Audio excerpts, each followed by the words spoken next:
Welcome to round 3 of the Parenting Roundabout podcast for the week of April 26th. I'm Nicole Erdix, and I'm here with Terry Morrow. Hello. And Catherine Haleko. Hello. We're moms of teens and young adults, and when it comes to parenting, we've been there, done that, bought the t-shirt. But we're still waiting for that day when we'll reach the finish line and have no further need to lay down in a dark room with a wet rag over our eyes worrying about something or other. Wednesday is Complaint Day here on Parenting Roundabout, and today we are complaining about all that worrying. And how come we are doing it alone? How come? How come? Why does it always seem like I'm the only one worrying? There's an article in the New York Times recently on women and the domestic work, the mental load, the cognitive labor that we take on. Yeah. Not so much the physical labor, but we also take on that cognitive labor. So, Catherine, I'll throw it over to you, and you can give us a breakdown of the article since you were able to get around the paywall. I thought this was interesting.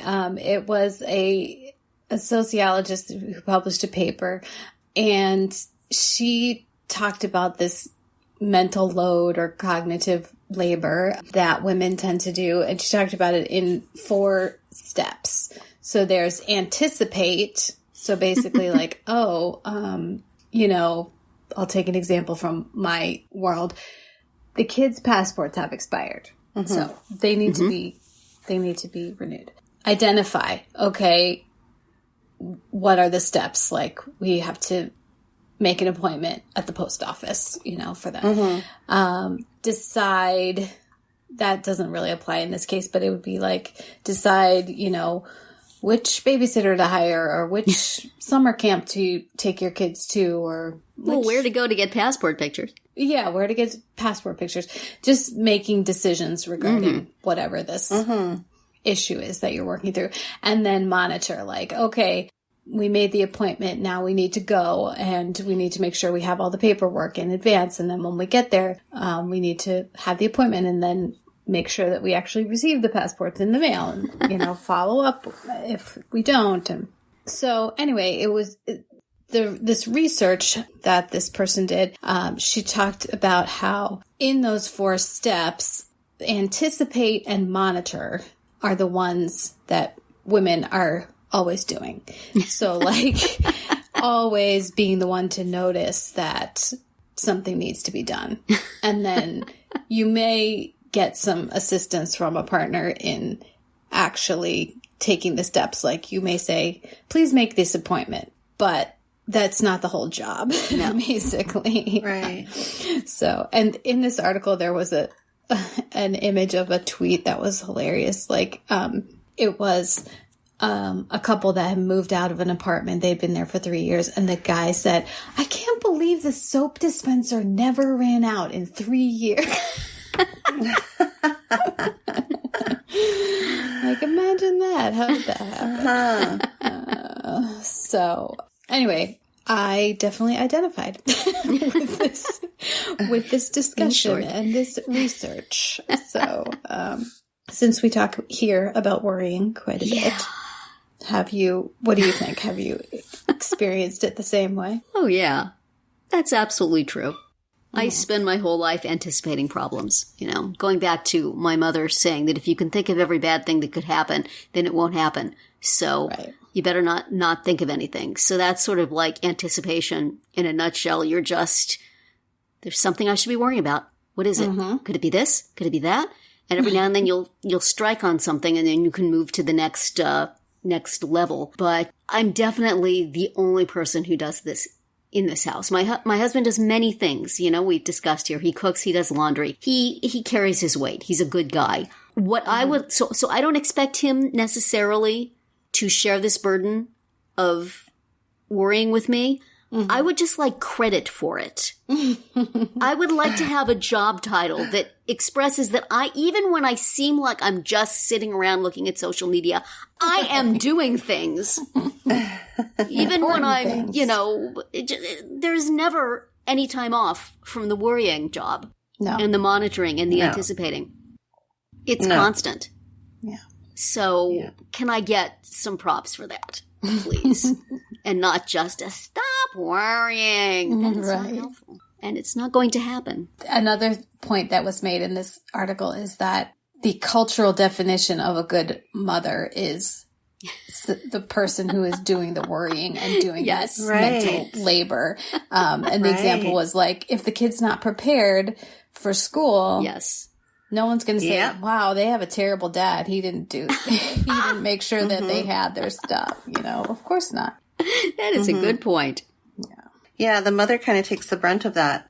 Mm-hmm. It's always the fault of the mom if somebody, even with, if the child isn't learning to read or Yes. learning to, doing those developmental things that Right. it's like, well, where's the mom? What's she doing? Yeah. Right. Well, the problem is not only that we get that from other people, but that we feel it ourselves, right? Right. We impose it on ourselves too. Yeah. Mm-hmm. Yeah, I have some friends where the dad takes more of the kind of, because the mom works full time Uh-huh. and is the main breadwinner in the family, Mm-hmm. and so to speak. And so the fathers have taken on more of the roles at home in the house, kind of, in the day-to-day raising of the, getting them to school, making their lunches, all that kind of stuff. And I'm just so amazed at how the moms can not worry about that. Or do they? I don't know. Do they still worry about that? Or are they just content to let their husbands deal with it? Because I feel like we've just been so we've been raised and entrenched in this world of, women have to take care of that stuff. Mm-hmm. So I'm often just, wow, that's really cool that your husband gets your kids ready in the morning. And I mean, I was raised by a mom who worked full time and who maybe even worked more hours than my dad. And we always had caregivers. And so it was kind of like a joint effort between my two parents and whatever babysitter to get everything done. But I suspect that the mental labor was still on my mom. I mean, my dad did a lot more than most dads of that time did, for sure. Yeah. Sounds But like he it. certainly never cooked, like never. So, I mean, I would cook before he would, So would your mom still come home and make dinner then? Mm-hmm. Mm.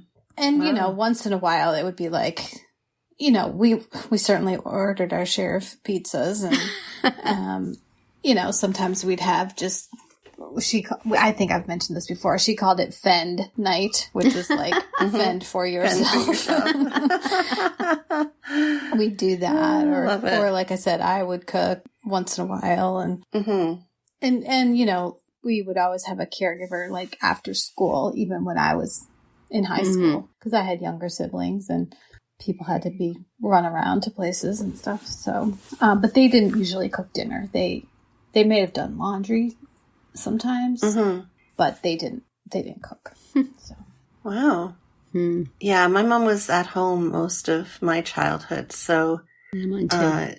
there were some very clear parenting roles in my house. And my mom definitely took on a lot of that, Yeah. most of that worrying. Yep. Yes, which she so That's where Terry lovingly learned passed on to me. Everything she does. Yes. Yeah. Yes. My mom definitely modeled that style of mothering. And so I Yes. have been powerless to resist. But it's annoying. I mean, I wish I could turn it off. And people in my life wish I could turn it off. Right. And it's just, there's no switch. Yeah. It just goes, on honor is basically what it is. On and more on. Yes, on and on and on is what it is. Drives everybody crazy. But every now and then you do hit on something that, see, if I hadn't worried about that, it would not have happened. So clearly I must keep worrying. Right. But do either of your husbands worry much just about anything? Yes. I mean, You have my kind of a husband worrier, does. right? My husband does, but it's like the unproductive kind of like, what are we gonna do? That just aggravates me. It doesn't advance anything. Yeah, well, I do that too, but it's part of my repertoire. But some of my worrying is productive. Oh, dear. Well, of course, we worry about this podcast. Mm-hmm. Are we getting enough worry listens? About our listeners. Is anybody ever rating us on iTunes? If I don't know, we try so hard, and what could we do? We monitor the situation closely. Yes. But for now, I'm worrying about how to get out of this. I guess I could just say that's it for today's round 3. Tune in tomorrow when we'll obsess about learning new things, and then on Friday to see what we've come up with for our Roundabout Roundup picks this week. Find all our episodes at parentingroundabout.com and talk back in the comments there on our Facebook page or on Twitter, where you'll find us at Roundabout Chat.